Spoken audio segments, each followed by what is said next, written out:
Very much looking forward to this discussion. Tomorrow is the 30th anniversary of Michael Jordan putting up a career-high 69 points on the Cavs in a 117-113 overtime victory. MJ also grabbed 18 rebounds in that game. Jordan is considered by many as the greatest athlete ever. So Stephen A., this all got us thinking. Booger McFarland back here with us as well. Stephen A., I know you remember that game and that performance very well. Who's the closest player in sports right now to Michael Jordan?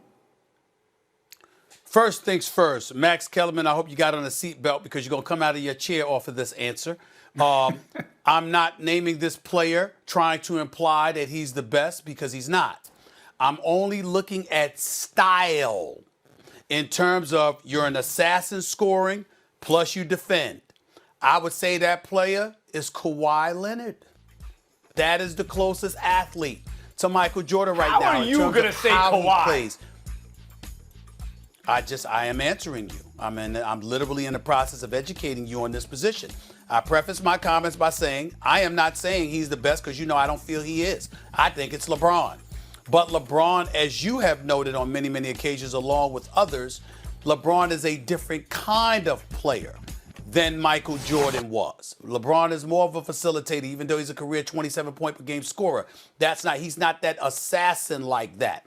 Kawhi Leonard either scores or he defends. He doesn't necessarily make players around him better. He's just about putting the ball in the hole. That's what he does at this particular moment in time. And as I watch him from a style perspective solely,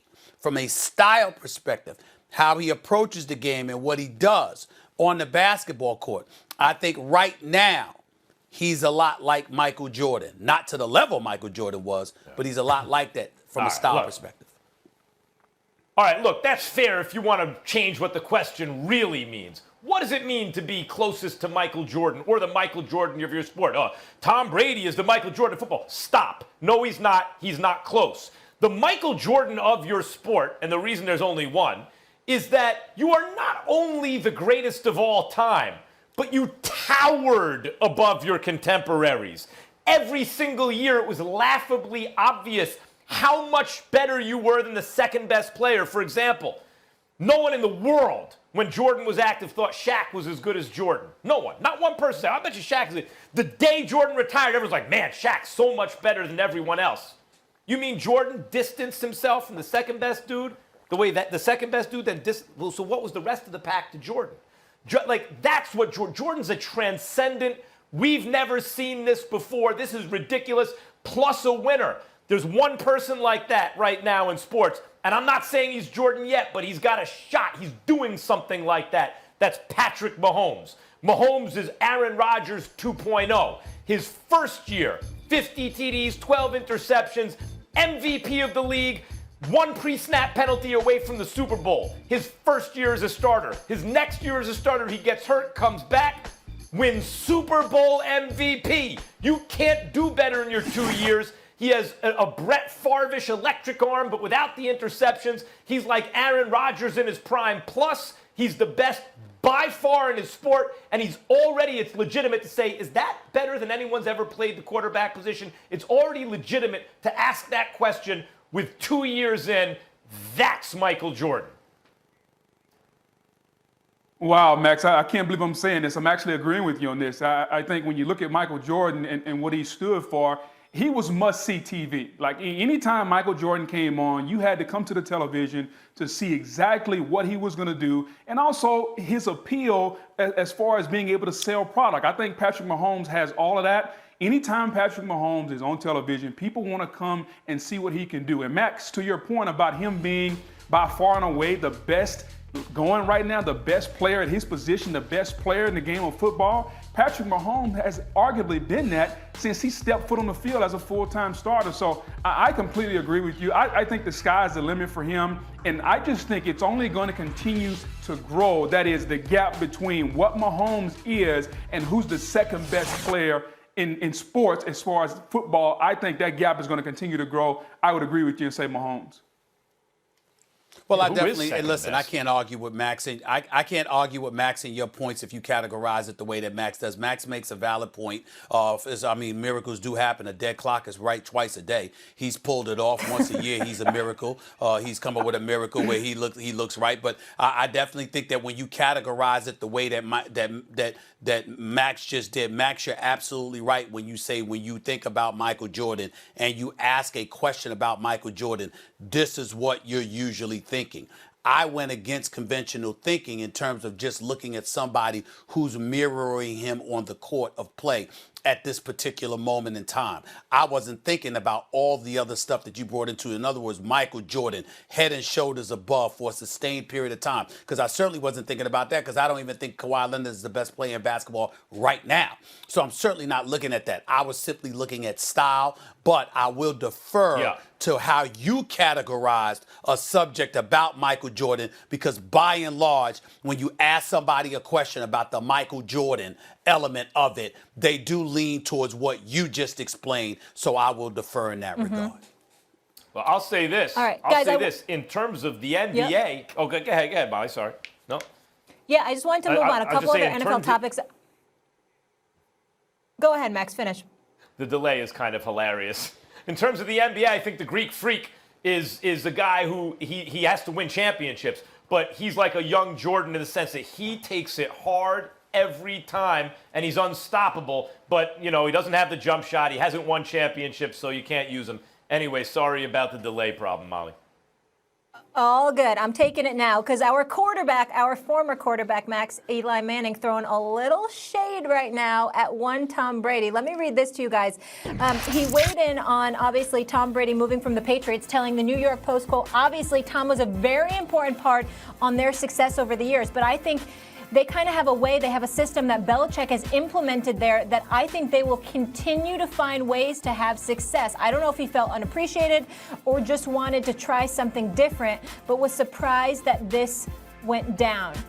Max, what are your reactions to Eli's comments there that New England's just going to move full speed ahead? Well, Eli obviously knows the Patriots pretty well, having handed them 2 losses in 2 different Super Bowls. MVP of the Super Bowl both times. But honestly, he's right. Eli's right. If you have Belichick, the GM, and the coach, that's really the core of the dynasty. That doesn't mean that Brady isn't going to give you a premium over whoever you replace him with. But, look, Montana gave you a premium over Steve Young. You were still a great team, still won a Super Bowl with Steve Young. So, not that the Patriots have a Steve Young waiting in the wings. Brady made sure of that, but Belichick is the engine of that franchise even more than Brady was.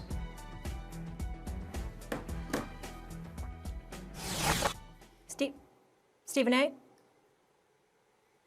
Well, listen, when I think about Eli Manning, he says he was surprised, but in the same breath, they're still going to be okay because they have Belichick. Well, we'll see. We'll see based on how the quarterback plays in that system. Because I think that if you have a quarterback that's not going to be able to show up, that's not going to keep turnovers to a minimum, that's going to hit the panic button or whatever the case may be, that's going to compromise a lot of what Bill Belichick wants to do and likes to do. And so it remains to be seen. I get where Eli Manning is coming from, and I understand what he's saying, and he would know because a coach is incredibly important. But I didn't hear him jump into the defense of Tom Coughlin. He did win those 2 Super Bowls with a coach. Okay, and that same coach was Tom Coughlin. Booger, did I miss something? Was Eli Manning hooting and hollering to the heavens about how the New York Giants needed to keep Tom Coughlin? Molly and Max, y'all are Giants fans. Did we hear any protests from Eli Manning? Did he talk about where the hell is Tom Coughlin going? Why the hell are y'all letting him go? This cannot happen. Mara, Tish, keep Tom Coughlin here. Did we hear that from Eli Manning? I don't recall that. And that man won 2 Super Bowls. Okay? So if Bill Belichick is so important to Tom Brady, why wasn't Tom Coughlin so important to Eli Manning? I'll tell you why he didn't do it. Because guess what? Eli Manning knows that you can also win because of you as a player, potentially in spite of the coach. We shall see what happens. But that's all I'm saying. Yeah, I definitely agree with both of those points, Stephen A. I just think it speaks more to the relationship. You talk about Eli Manning and Tom Coughlin, the way Tom Coughlin was always a stickler for being early and a disciplinarian. I think you can kind of mirror some of what's going on in New England, and I think Tom Brady just got tired of the Belichick way. You heard Robert Kraft, and he even called you and told you that if Tom Brady wanted to stay, he could have stayed, but Brady wanted to leave. Brady was ready to go. He wanted to try something different. So I just think it goes to show you that sometimes, even though we think winning is everything, sometimes it's how you win and the manner in which you win and how much pleasure that you take in winning. And I think that's the reason why, to your point, Stephen A., you didn't hear Eli Manning clamoring for Tom Coughlin, and you don't see Tom Brady still in New England, because when we all go to work, you got to enjoy what you do. You got to enjoy going to work. And yeah, winning is a lot, and we all enjoy it. But you got to be happy in how you do it. And I think that's the biggest reason why Tom Brady is down here in Tampa with me now, and New England is going to be stuck with Jarrett Stidham. All right, guys, one more thing that I want to get to here regarding the NFL draft before we say goodbye. So it will go on as scheduled, April 23rd through the 25th. Commissioner Roger Goodell has said in a league-wide memo sent out Thursday. Now, in this memo obtained by Adam Schefter, Goodell served warning of disciplinary action to those around the league who criticized the league's stance. Sources told Schefter and our Diana Rossini NFL GMs recommended pushing the draft back because of the coronavirus pandemic. Booker, I'll start with you here. Are the GM's complaints legit? Yeah, I think the complaints are legit, Molly, but at the end of the day, I like what Roger Goodell is doing. He's basically saying, listen, this is how we're going to do it. Damn it, don't be out in the middle of public criticizing me for how we're doing it. I came into this league when we were around 8 or 9 billion, and my job was to grow the league and grow the revenue. And I can't have you guys out in public. I don't care if you're the GM or the head coach. Don't criticize me. Oh, by the way, we're getting ready to negotiate these TV deals, so we got a lot of positive momentum going. And just because you guys don't like how I'm doing business right now, don't criticize me. So I understand what Roger's doing. Sometimes the reason you're paid the big bucks is you got to make the tough decisions. And I like what Commissioner Goodell is doing right now, even though some of the GMs don't like it. I don't like it. I love it. Hell with them. You got a job to do. You ain't stepping on the damn football field. All you're doing all year is working the damn phones anyway. What's the problem? Excuse me, there's not going to be any fans in attendance. This is going to call upon you watching tape, watching film, going by what you're seeing and making a call. Oh, my God. What am I really asking you to do? I know your job. I want to hear anything from these damn GMs. Desperate times call for desperate measures. This is a different situation. Get the hell over it and do your job. We ain't asking you to go on the field and play. We're asking you to work the phones like you always do. Continue to do it and make a decision.